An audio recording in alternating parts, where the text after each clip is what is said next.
Bonjour à tous et bienvenue à cette nouvelle édition d'Information dont voici le sommaire.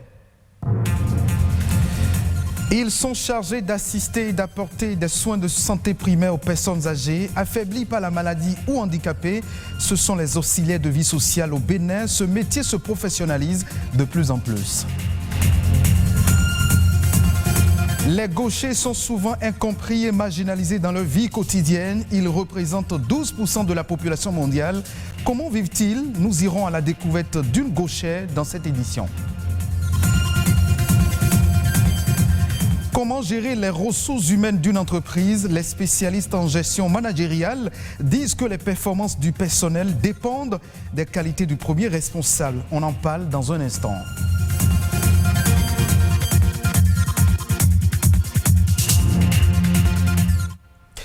On démarre ce journal par cette information. Le président nigérian Muhammadu Buhari a ordonné hier la réouverture des frontières nigérianes avec le Bénin, le Niger et le Cameroun. Près d'un an après la fermeture en août 2019, il s'agit entre autres des frontières de Sémékrake, Ilela, Maïgatari et Nfon. Malgré cette réouverture précise, les autorités nigérianes, les restrictions à l'importation de certains produits comme le riz ainsi que d'autres vont continuer à être appliquées. Cette décision a réjoui les populations riveraines de part et d'autre des frontières et les commerçants import-export des deux pays. Une immersion dans une corporation qui se professionnalise de plus en plus au Bénin, ce sont les auxiliaires de vie sociale. Ils sont souvent chargés d'aider une personne en difficulté, malade ou dépendante à accomplir des tâches et les activités de la vie quotidienne telles que préparer les repas, faire le ménage ou s'occuper des démarches administratives. Au Bénin, cette profession se développe avec les auxiliaires de ménage ou aides à domicile qui reçoivent aussi des formations adéquates pour accomplir leurs tâches. Les précisions dans ce reportage. Ce matin, Damien, la trentaine, se rend au service. Cette auxiliaire de vie est mariée et mère de plusieurs enfants. Elle travaille dans cette maison depuis des mois. Je viens ici 2 fois et 3 fois ailleurs par semaine. Je fais tout ce qui a rapport avec les travaux domestiques. Donc, je travaille de 8h à 15h pendant 5 jours dans une semaine. 7 heures de travail par jour et ce, 2 fois par semaine. C'est le contrat qui lie ici Damien à son employeur. Il y a une différence entre ce type d'employé par rapport aux bonnes qu'on avait l'habitude d'aller chercher au village, qui n'ont pas l'habitude, qui ne connaissent pas et malheureusement qui ne donnent pas satisfaction et qui ne sont pas honorés même du travail qu'elles sont en train de faire parce qu'ils ne sont pas considérés. Quand vous avez un diplôme en main, tout de suite ça change. Damien, son employeur, ne doute même pas de sa moralité. Mais avant d'exercer ce métier, elle a été formée pendant des mois dans ce centre spécialisé. Quand on parle d'auxiliaire de vie, c'est un tout. Dans les auxiliaires de vie, nous pouvons avoir les auxiliaires de ménage, les auxiliaires parentales et les auxiliaires de vie sociale. Ces auxiliaires de ménage sont des gouvernantes ou bien des majordomes à qui on peut confier la maison. C'est-à-dire qu'ils ont une formation complète, planifient les activités de la maison, s'occuper du ménage, de faire des courses, faire la cuisine et un tout.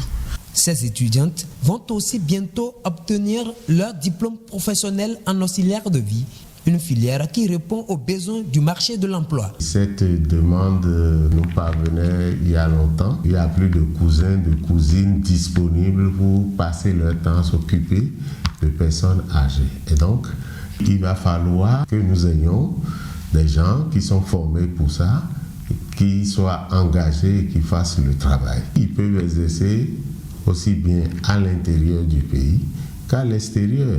Le nombre de couples modernes que nous avons aujourd'hui, si chaque couple devait engager un assistant ou bien une assistante de maison, vous voyez ce que cela apporte en termes de réduction du taux de chômage dans notre pays. Résoudre la question du sous-emploi et du chômage au Bénin, cela préoccupe cette direction. C'est pourquoi elle dit être prête à toujours soutenir cette formation professionnelle. Des auxiliaires de vie sociale, parlons maintenant des gauchers. Ils sont souvent considérés comme des personnes handicapées.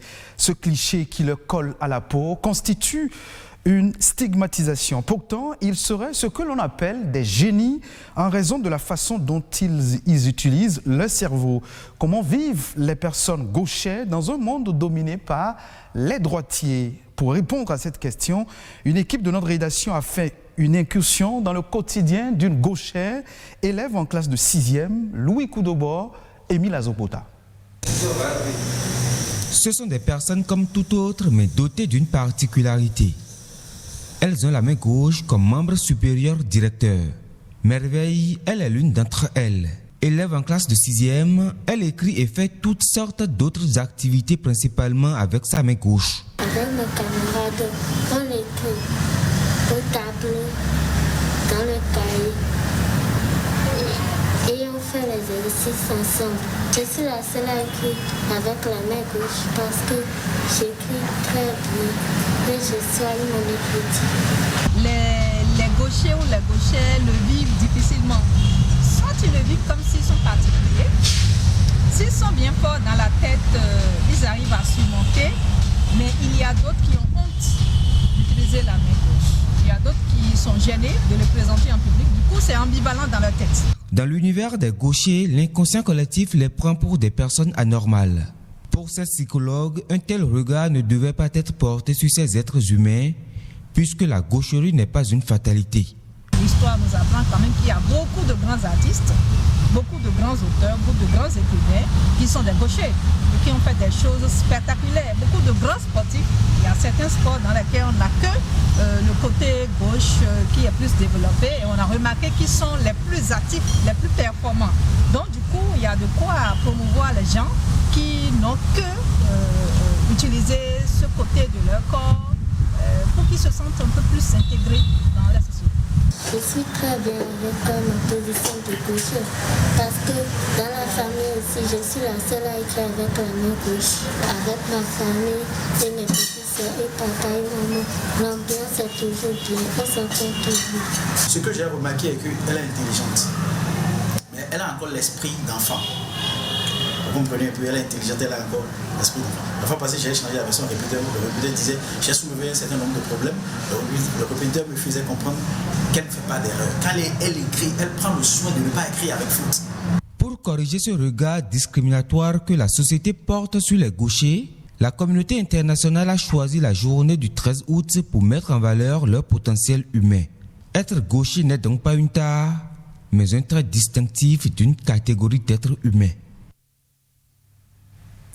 Venons-en maintenant au monde de l'entreprise. La gestion des ressources humaines demeure une équation difficile à résoudre pour beaucoup de chefs d'entreprise. C'est une tâche qui fait appel à certaines qualités de management de la part des patrons d'entreprise. Selon les spécialistes en gestion managériale, les performances du personnel dépendent des qualités du premier responsable d'une entreprise. Comment gérer ses employés pour une entreprise performante? Alès Balogun, consultant en gestion d'entreprise, nous éclaire. Un leader, c'est quelqu'un qui doit être capable de gérer lui-même d'abord ses émotions, gérer d'abord son caractère, parce que tu diriges par exemple. Le leader doit pouvoir se gérer et maintenant il sera facile pour lui de gérer aussi son personnel ou de gérer ses collaborateurs. Un chef d'entreprise, c'est une personne qui a une vision et qui met ses visions en objectif à long terme et objectif à court terme, qui communique à son personnel pour dire voilà là où nous allons. Si le chef d'entreprise ne voit pas loin, comment est-ce que les employés peuvent voir loin? Vous devez comprendre que les collaborateurs, pour qu'ils puissent donner leur meilleur, il faut des systèmes en place. Un, c'est d'abord les fiches de poste. Donner à chaque personne ce que vous attendez de la personne. Le cahier de charge bien défini. J'attends de toi telle chose et telle chose de façon claire. La deuxième chose après la fiche de poste aussi, c'est un système d'évaluation mensuelle. Le personnel doit être évalué à la fin du mois. On doit savoir est-ce qu'il a atteint les objectifs, est-ce qu'il a réalisé ce qu'on attend de lui. Si vous n'avez pas un système d'évaluation, vous allez mal gérer vos personnels. Parce que le système d'évaluation permet au personnel ou aux collaborateurs de savoir j'ai mal travaillé, je n'ai pas bien travaillé ce mois, je n'ai pas eu la note qu'il faut. Et une autre chose aussi, c'est que vous devez avoir une vision claire, une vision à long terme, une vision qui inspire les collaborateurs. Et il ne faut pas juste donner des ordres aux gens, donner des instructions. Toi, fais ça. Toi, fais ça. Le chef d'entreprise aussi doit comprendre que le langage est capital. Il y a des choses qu'on ne peut pas dire. Il y a des choses qu'on veut dire aussi, qu'on doit savoir comment le dire. L'objectif, ce n'est pas s'exprimer. L'objectif, c'est atteindre un résultat. Donc, il ne faut pas dire, je dis ça parce que je suis l'employeur. Vous n'êtes pas l'employeur. Vous êtes aussi employé par l'entreprise. L'entreprise est l'employeur de tout le monde. Celui qui est le promoteur ou le chef d'entreprise, il est aussi employé. Autre fait de l'actualité nationale dans cette édition d'information, à travers la compilation de quelques informations récentes réalisées par Nadège Omonalé-Sani, c'est à travers La Nation en bref et en images.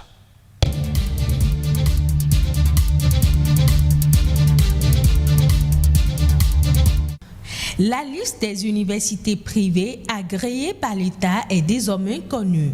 19 établissements privés d'enseignement supérieur viennent de recevoir le agrément signé par le gouvernement. C'est la ministre de l'Enseignement supérieur et de la Recherche scientifique, Éléonore Yaïla-Descamps, qui a procédé à la remise des arrêtés portant agrément des filières aux universités concernées. La haute autorité de l'audiovisuel et de la communication vient de procéder au renouvellement de conventions avec les promoteurs de radiodiffusion sonore. La signature des dites conventions a eu lieu au siège de l'institution en présence du président de la HAC, de ses conseillers et des promoteurs de 6 radios. Le président de la HAC a saisi cette occasion pour inviter les promoteurs à régulariser leur situation vis-à-vis de la Caisse nationale de sécurité sociale, du Trésor public, du Bureau béninois du droit d'auteur et des droits voisins de la HAC et au respect des exigences techniques des centres de production et des centres d'émission. La délocalisation du marché international de Dantokpa entrera bientôt dans sa phase de réalisation. L'information a été confirmée le week-end dernier par le chef de l'État, Patrice Talon. Une partie du marché sera déplacée vers l'arrondissement de Glodibé dans la commune d'Aboumé-Calavier. L'autre partie va se retrouver au niveau du stade de l'Amitié et sera essentiellement dédiée aux vendeurs de bijoux et autres. Le président de la République a rassuré les femmes de Dantokpa de ce que le gouvernement a tenu compte de tous les aspects liés à un tel projet. Le concours de recrutement de 100 auditeurs de justice est annulé et sera repris. Ainsi en a décidé le chef de l'État, Patrice Talon. Des cas de tricherie ont été enregistrés lors des compositions samedi dernier. Le président de la République informé a aussitôt ordonné l'annulation du concours, ceci pour garantir l'égalité de chance à tous les candidats.